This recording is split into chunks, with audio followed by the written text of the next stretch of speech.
بدعت بدعت بدعت، یہ کام بدعت ہے، وہ عمل بدعت ہے۔ عید میلاد نہیں منا سکتے چونکہ بدعت ہے، جشن منانا بدعت ہے۔ کیا ہے یہ بدعت؟ کھولتے نہیں آنکھیں اور مسکراتے، دوبارہ ہو جائے، دوبارہ جی جی مقرر جی جی۔ کھولتے نہیں آنکھیں اور مسکراتے، یہ عمل بدعت ہے۔ شریعت میں ایسے کسی بھی عمل کا ثبوت نہیں ہے۔ تمام بدعتیں گناہی ہیں۔ یہ عمل بدعت، یہ بدعت ہے، بدعت ہے۔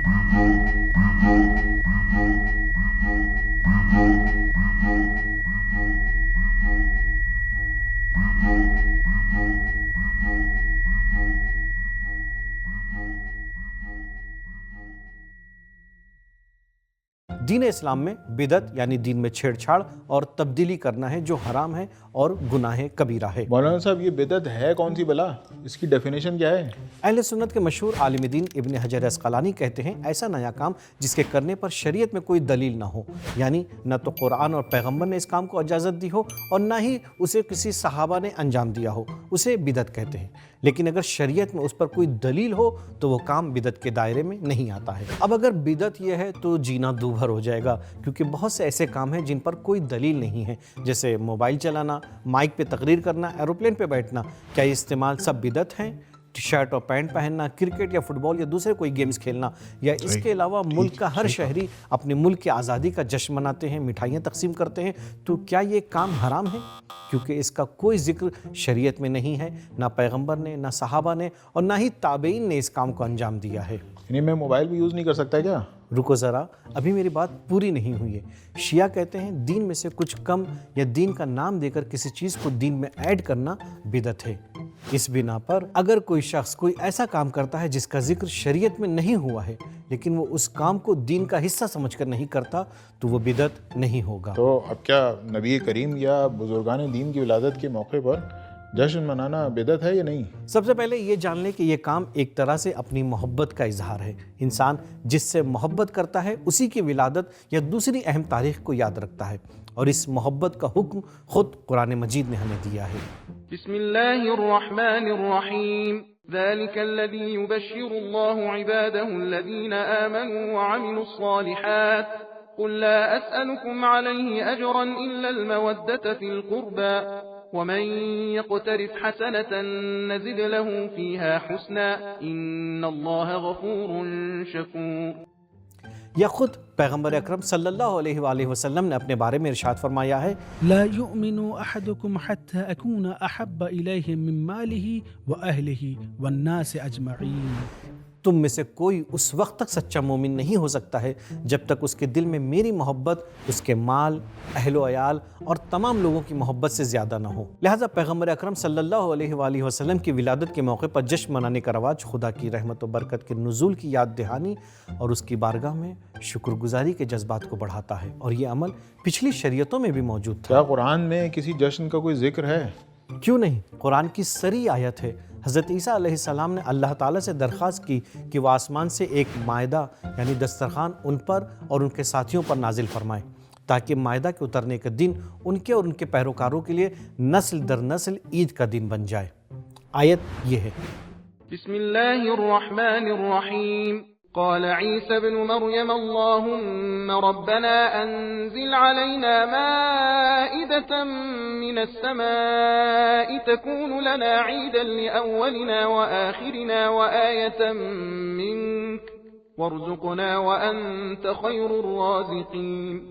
اس آیہ مبارکہ میں دو اہم میسج ہیں۔ پہلا یہ کہ عید کا لفظ آسمانی نعمت کے نزول کے موقع پر استعمال ہوا ہے، اور جب اللہ تعالیٰ نے حضرت عیسیٰ علیہ السلام کی دعا کو قبول فرمایا تو اس دن کو عید کے طور پر یاد کیا۔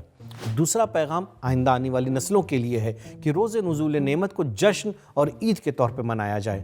اگرچہ آنے والی نسلوں نے اس آسمانی مائدے کو نہ ہی کھایا، لیکن پیغمبر کی نعمت، دعا کی قبولیت اور اس کے نزول کی اہمیت اتنی بڑھ گئی کہ آئندہ نسلیں بھی اس نعمت کے نزول کی شکر گزاری میں اس دن کو عید مناتی ہیں۔ اب سوال یہ ہے کہ کیا آسمانی دسترخوان کا نزول زیادہ اہم ہے یا یہ کہ خدا رحمان کے اس بندے کا پیدا ہونا جو ساری کائنات کے لیے رحمت و ہدایت کا سبب ہے اور جو فخر الانبیاء ہے؟ یہ تو میلاد و محفل و جلوس ان سے محبت کا اظہار ہے، جس میں ان کا ذکر ہوتا ہے، ان کی یاد ہوتی ہے، ان کی سیرت بیان ہوتی ہے، ان کی باتیں ہوتی ہیں، جس کے ذریعے دین پر عمل کا جذبہ مزید بڑھتا ہے، دین، قرآن اور رسول اہل بیت کی محبت میں اضافہ ہوتا ہے۔ یہ عین قرآن حکم کے مطابق ہے۔ دنیا کے اکثر مسلمان رسول اکرم صلی اللہ علیہ وآلہ وسلم اور ان کی آل پاک سے اپنی محبت و عقیدت کا اظہار اسی طرح کرتے ہیں۔ تو قبلہ، صحابہ اور بزرگان دین کی نظر میں میلاد پر جشن وغیرہ منانا کیسا ہے؟ صحابہ اور علماء اسلام اسے مستحب اور قابل ثواب عمل جانتے ہیں۔ چند نمونے یہ ہیں: ابن مسعود اور دیگر صحابہ کی روایت کے مطابق کسی کام کے جائز اور صحیح ہونے کے لیے اتنا ہی کافی ہے کہ اس کام کو مسلمان حسن سمجھتے ہوں، یعنی نیک، اچھا اور قابل ثواب عمل سمجھتے ہوں۔ اور پیغمبر اکرم صلی اللہ علیہ وآلہ وسلم اور ائمہ معصومین علیہم السلام کی ولادت پر خوشی اور جشن منانا مسلمانوں کے درمیان ایک مسلم عمل ہے، نیک اور اچھا عمل ہے۔ اہل سنت کے بڑے عالم دین ابن حجر عسقلانی کہتے ہیں کہ میلاد النبی میں جشن منانا ایک ایسی اصل ہے جسے میں اس جشن کو مستحب مانتا ہوں، جیسا کہ صحیح بخاری اور مسلم میں ہے کہ یہودی عاشورہ کے دن روزہ رکھتے تھے کیونکہ اس دن فرعون غرق ہو گیا تھا اور جناب موسیٰ کو نجات نصیب ہوئی تھی، اسی وجہ سے وہ شکر نعمت کے طور پر روزہ رکھتے تھے۔ البتہ شیعہ ایسی روایت کو نہیں مانتے ہیں، لیکن اس سے معلوم ہوتا ہے کہ کسی معین دن میں نعمت پر شکر ادا کرنا مستحب ہے اور خدا کا شکر عبادت، سجدہ، روزہ، صدقہ اور تلاوت سے ادا کیا جا سکتا ہے۔ پیغمبر کی ولادت سے بڑھ کر کیا کوئی نعمت ہو سکتی ہے کہ امت جس کا جشن منائے اور خدا کا شکر ادا کرے؟ ابن تیمیہ کی نظر میں بھی ہر وہ کام بدعت نہیں ہے بلکہ سنت ہے جس پر دلیل قائم ہو جائے کہ وہ اللہ یا اس کے رسول کی اطاعت ہے، چاہے اسے پیغمبر نے انجام دیا ہو یا نہیں، یا ان کے زمانے میں انجام دیا گیا ہو یا نہیں۔ تو جشن منانا بدعت نہیں ہے بلکہ ثواب ہے۔ سلف یا تابعین کا نہ ماننا اس کے بدعت ہونے پر دلیل نہیں ہو سکتا ہے، کیونکہ ان کے اوپر قرآن ہے جس میں یہ بات ثابت ہے۔ اب کوئی کہے کہ سعودی عرب میں نہیں منایا جاتا اس لیے جائز نہیں ہے، وہاں والے یعنی وہی لوگ نہیں مناتے، تو اب اگر کوئی حکم خدا کو نہ مانے تو ہم کیا کر سکتے ہیں؟ قبلہ، بس ایک آخری سوال یہ بتا دیں، یہ جشن اور خوشی میں ہم سب کچھ کر سکتے ہیں نا؟ یہ ڈنگ ڈونگ یہ سب کچھ کر سکتے ہیں نا؟ نہیں، ناچنا، گانا یا ہر وہ کام جو پہلے حرام تھا جشن اور خوشی کے موقع پر بھی حرام ہے۔ اب تو کوئی سوال نہیں ہے؟ ٹھیک ہے مولانا، آپ جو کہیں۔ الحمدللہ۔ چلے اگلے موضوع میں پھر آپ سے ملاقات ہوگی، تب تک کے لیے اجازت دیجیے۔ خدا حافظ، شکریہ۔